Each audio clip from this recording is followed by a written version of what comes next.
তদন্ত শেষ না হওয়া পর্যন্ত ওর সাথে দেখা করতে পারবেন না, আমি বলেছিলাম না আপনাকে?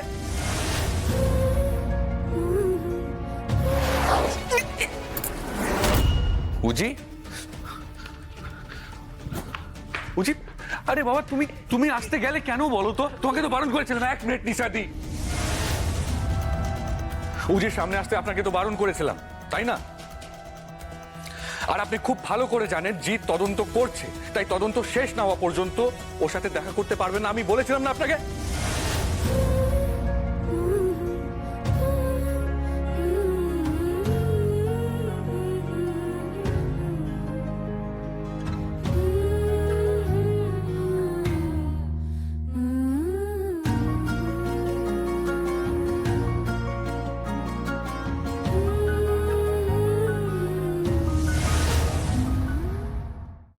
আজই ডাউনলোড করুন আর এনজয় করুন আপনার পছন্দের শো।